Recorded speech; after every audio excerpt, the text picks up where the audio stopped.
Let me give you a little bit of my experience and my thought.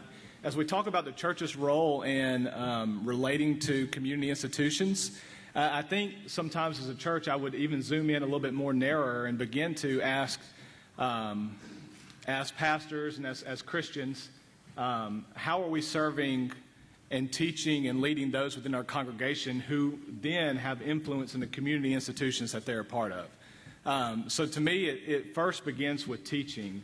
I think before we begin with the what, we have to discuss the why. Why is this idea of racial reconciliation so important, and how does it relate to the gospel? Many of us are here because we have experienced Jesus firsthand in relationship with Him, and we have tested the answer to that question, and we've seen it in Scripture. But throughout Scripture, we see God's concern for people. When Jesus is asked what are the greatest commandments, He says to love the Lord your God with all your heart, soul, and strength, and then to love your neighbor as yourself. This idea of loving neighbor as yourself is the bedrock upon how we not just relate to God only, but out of our relationship to God, relate to others. And then you look throughout Scripture and the rest of the New Testament, the second half of the Bible, in book after book, there's mention of how we relate to others. There's Philippians 2 is a favorite passage of mine when we look at how does Jesus use his position, his power, and his resources, so to speak.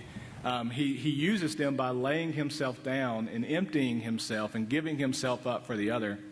And so throughout Scripture, there's this consistent concern for sacrificing for the other. And we must take that approach when we're tackling this topic of racial reconciliation, coming into a discussion wanting to know and understand the other, wanting to serve the other, whoever we're in a conversation with, and know the viewpoint and be in relationship with. And it comes with the servant-like attitude, which is intrinsic to the gospel. The second thing as an institution of the church, I would say, is empowerment. I've been involved in the world of churches as a pastor, so I've pastored or been a part of a pastoral leadership of different churches. And sometimes the temptation is to take a topic such as this and maybe own it in a way, and maybe want to bring it under as this is a thing that my church is doing, instead of saying, how can we encourage our members, our attendees in our congregation, from this teaching to be empowered to go then affect change. So it's not just how do we bring everybody together to maybe start something new and collaborate with everyone else and take all the energy that everyone has, which is a great thing to do. But then from there, how can we send them out to say, you're involved in institutions, you're involved in relationships and community, and using your sphere of influence, how can you make a difference? So to me, that's a huge one, is empowerment, but doing so in a way that is more hands-off. It's sort of from a guidance perspective, not trying to own it all.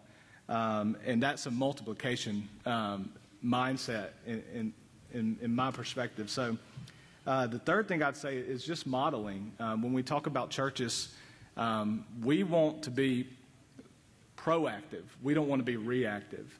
And so how are we modeling lifestyles of living reconciled, which is the title of this summit? How are we modeling that in our individual lifestyles, in our family, in the way that we act and interact with others, but also among our church body? What does our staff look like? What does the makeup of our congregation look like, and the makeup of our community? How are we orienting ourselves in a way that relates to the many people surrounding us, diverse as they may be? And churches, I think, are tasked with modeling, and modeling with the boldness. And that's the last thing I would say is, and I would encourage the church to be bold. I would encourage you as Christians to be bold. Not so much so that we get out way in front of people that as a result we turn them away and distance ourselves, but how can we love people through change, understanding that we're all broken, that we're all approaching this with grace, and boldly speaking out when we need to speak out as Christians. And that's a great challenge. And so practically speaking, for us as Christians and for our churches, what are the small steps that can be taken? What are the things that we need to say that we are scared to say? And so I would just encourage you guys in those 4 ways, starting with teaching, moving to empowerment and modeling, and doing it with an attitude of boldness.